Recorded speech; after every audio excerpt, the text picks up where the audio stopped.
ఆంధ్రప్రదేశ్లో అభివృద్ధి మీద మీ అభిప్రాయం చెప్పండి. ముఖ్యమంత్రి చంద్రబాబు నాయుడు గారు, పవన్ కళ్యాణ్ అసలు పవన్ కళ్యాణ్ గారి పాత్ర ఒకసారి చెప్పండి సార్. పవన్ కళ్యాణ్ రాష్ట్ర విభజన జరగటమే దురదృష్టం. ఏదైనా మళ్ళీ చంద్రబాబు నాయుడు గారు ముఖ్యమంత్రి అయ్యారు. అప్పుడు ఆయన అయిన తర్వాత బాగా చేసుకుంటూ వచ్చారు. రాజధాని లేదు మనకి, ఎక్కడ రాజధాని పెట్టాలనేది కూడా ఇది. ఇక్కడే ఉండండి, 5 ఏళ్ళు ఇక్కడ ఉండి ఇక్కడి నుంచి పరిపాలించారు. మన ఆంధ్రప్రదేశ్లో అక్కడ ఇది హైదరాబాద్కి దగ్గరలో లేదు. బార్డర్ రావాలంటేనే 100-150 కిలోమీటర్లు, 200 కిలోమీటర్లు వెళ్తే కానీ బార్డర్ కూడా రాదు. అలాంటి దాంట్లో ఇక్కడే కూర్చొని చేయటం ఏంటని చెప్పి ఆయన ఒక వ్యాన్ అయింది, క్యారవాన్ వ్యాన్. ఆ వ్యాన్లోనే కూర్చొని విజయవాడలోనే ఉండి ఆ వ్యాన్ నుంచి పరిపాలించాడు.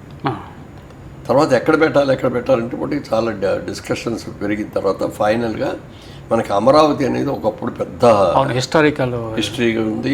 చాలా రాజులు అక్కడి నుంచి పరిపాలించారు ముఖ్యపట్నంగా పెట్టుకొని. అందుకని ఒకవేళ అమరావతిలో కనుక ముఖ్యపట్నం చేసేటట్టే ఇటు వైజాగ్, శ్రీకాకుళం నుంచి వచ్చేవాళ్ళకి కానీ, అటు కడప, కర్నూలు నుంచి వచ్చేవాళ్ళకి కానీ అందరికీ కూడా సెంటర్ పాయింట్గా ఉంటుంది. పొద్దున్నే విజయవాడ వస్తే అమరావతికి వచ్చేస్తే చూసేసి పనిచేసి రాత్రికి ఇంటికి వెళ్ళిపోయే లెవెల్. అలా సెంటర్ సెలెక్ట్ చేసి అది పెట్టారు. బాగానే ఉంది. మీటింగ్ ఫండ్స్ లేవు కదా, అక్కడ ఏమి పొలాలు కూడా ఈ దగ్గర కొనడానికి కూడా డబ్బు లేకపోతే రైతులకు అప్పీల్ ఇచ్చాడు. మీరు ఇవ్వండి మీ ల్యాండ్స్ని, ఇక్కడ రాజధాని కడతాం, మీరు ఇచ్చే ప్రతి ఎకరానికి మీకు 1200 గజాలు డెవలప్డ్ ల్యాండ్ ఇస్తాం, ఫ్లాట్స్, రోడ్లు అన్నీ కూడా చేసి మీకు ఇస్తామని చెప్తే అందరూ కూడా ఒప్పుకున్నారు. దాదాపు 35,000 ఎకరాలు ఇచ్చారు. ప్రపంచంలో ఇది చరిత్రలో ఇప్పటికీ అదే చరిత్ర, ఎవరికి ఇవ్వాలి. అలా చేసి మొదలుపెట్టారు. టెంపరీగా సెక్రటేరియట్ కట్టారు, హైకోర్టు కొట్టారు, అన్నీ కూడా చేశారు.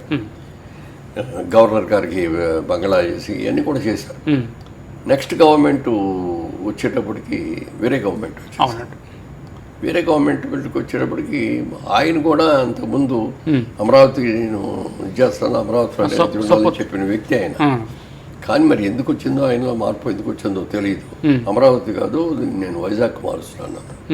అదేమిటండి అంటే 3 రాజధానులు చేయాలి, అందరికీ దగ్గరగా ఉండాలి. అందుకని 3 రాజధానులు చేసి ఒక వైజాగ్లో ఒకటి ఉంటుంది, విజయవాడలో ఒకటి ఉంటుంది, కర్నూలులో ఒకటి ఉంటుంది నాన్న.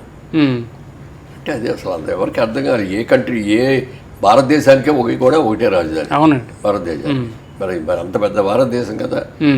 ఆ రోజుల్లో విజయవాడని సెకండ్ రాజధాని, హైదరాబాద్ సెకండ్ రాజధాని చేయమని ప్రపోజల్ కూడా ఉంది.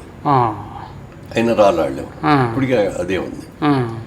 ఒక్కటే దానికి అంత పెద్ద భారతదేశం మొత్తానికి ఒకటి ఉంటే మన చిన్న రాష్ట్రం ఆంధ్రప్రదేశ్ అనేది ఇంటికి తెలంగాణలో విభజన అయిన తర్వాత ఒక చిన్న రాష్ట్రం 3 రాజధానులు ఎందుకు అని చెప్పి అందరూ అన్నారు.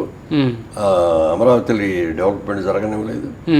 మరి ఏదో చేసి చివరికి మళ్ళీ ఆ గవర్నమెంట్ పోయి ఈ గవర్నమెంట్ వచ్చాక మళ్ళీ అంటే ఆయన డెవలప్మెంట్ స్టార్ట్ అయ్యి బ్రహ్మాండంగా జరుగుతున్న టైంలో ప్రభుత్వం మార్పు వచ్చిన తర్వాత ఇవన్నీ అయిపోతారు, అంతా స్టాప్ అయిపోయింది, మైనస్కి వెళ్ళిపోయింది.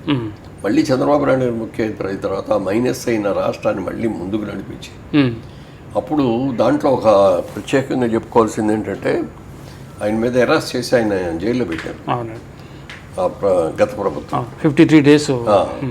అక్కడ ఉండగా ఒక రోజున పవన్ కళ్యాణ్ గారు చూడటానికి వెళ్ళారు. చూడటానికి వెళ్ళి ఆయనతో మాట్లాడారు. ఏం మాట్లాడుకున్నారో తెలియదు మనకి ఎవరికి. మాట్లాడిన తర్వాత బయటకు వచ్చేసి బయటే ప్రెస్ వాళ్ళందరూ వచ్చాడు, అక్కడే అనౌన్స్ చేశాడు, ఈ ఇప్పుడున్న ప్రభుత్వానికి వ్యతిరేక ఓటుని చేరటానికి వీల్లేదు, చేర్చకుండా మేమందరూ కూడా ఒకే కూటమిగా ఉండి పోటీ చేస్తాం అని చెప్పి అక్కడ అనౌన్స్ చేశాడు. అప్పుడు ఇంకా బీజేపీతో మాట్లాడాల, ఆయన పార్టీను తెలుగుదేశం కలిసి చేసేటట్టు అని మళ్ళీ వెంటనే ఆయన బీజేపీ దగ్గరికి వెళ్ళి ప్రధానమంత్రి గారితో కూడా మాట్లాడి 3 చేద్దామని చెప్పి ఆయన కూడా ఒప్పించి 3 పార్టీలు కలిపి కూటమిగా ఏర్పాటు చేశారు. అద్భుతమైన విజయం వచ్చింది. ఎన్టీ రామారావు గారికి కూడా అన్ని సీట్లు రాలా, ఆయన పెట్టినప్పుడు కూడా అన్ని సీట్లు తీసుకొని మంచిగా వచ్చింది. మరి మోడీ గారు కూడా బ్రహ్మాండంగా ఫండ్స్ ఇస్తారు, ఎదిప్యమానంగా జరుగుతాయి వర్క్స్ అన్నీ కూడా. చివరిగా సార్, ఏపీ ప్రజలకు మీరు ఇచ్చే సందేశం? మనకి రాజధాని ఇప్పుడు ఎక్కడైనా ఏ స్టేట్ చూసినా రాజధాని అనేది ముఖ్యం. ఇప్పుడు తెలంగాణ ఉంది, హైదరాబాదు ఉంది. ఇవాళ తెలంగాణలో రెవెన్యూ చూసుకుంటే తెలంగాణ మొత్తానికి వచ్చే దాంట్లో 65% రెవెన్యూ ఇక్కడే వస్తుంది. హైదరాబాద్ సికింద్రాబాద్లో సైబరాబాద్ అవునండి. ఇక్కడే వస్తుంది. ఇలాంటి ముఖ్యపట్టం కావాలి. ఎందుకంటే ఇన్స్టిట్యూషన్స్ అన్నీ అక్కడికే వస్తాయి, బిజినెస్ పీపుల్ అందరూ కూడా అక్కడికే వస్తారు. అప్పుడే ట్యాక్స్లు వచ్చి, లేకపోతే ట్యాక్స్ అక్కడి నుంచి వస్తుంది. మనకేమీ లేదు. లేకపోతే ఇప్పుడు మనకున్న వైజాగ్ సిటీ కాదు, విజయవాడ సిటీ కాదు, గుంటూరు సిటీ కాదు, ఇవన్నీ టౌన్స్. తిరుపతి సిటీ కాదు, కర్నూలు కాదు, ఇలాంటి టౌన్స్. అందుకని చంద్రబాబు నాయుడు గారు ఆలోచించి విజయవాడని, గుంటూరుని, తెనాలిని 3 కలిపి అమరావతి అని చేసి ఒకే సిటీ చేయాలి. అలా చేస్తే ఏంటంటే హైదరాబాద్ లాగా అది కూడా ఒక పెద్ద సిటీ అయ్యి ఇండస్ట్రీస్ వచ్చి, ఇన్స్టిట్యూషన్స్ వచ్చేసి, హాస్పిటల్స్ వచ్చి, కాలేజీలు వచ్చి, రోడ్స్ అన్ని బ్రహ్మాండమైన రోడ్స్ వేసి ఇవన్నీ కూడా చేస్తే ఓ సిటీ ఏర్పడుతుంది. మనకి బోర్డంత ఇన్కమ్ కూడా సిటీ నుంచే వస్తుందని చెప్పి ఏర్పాటు చేశారు.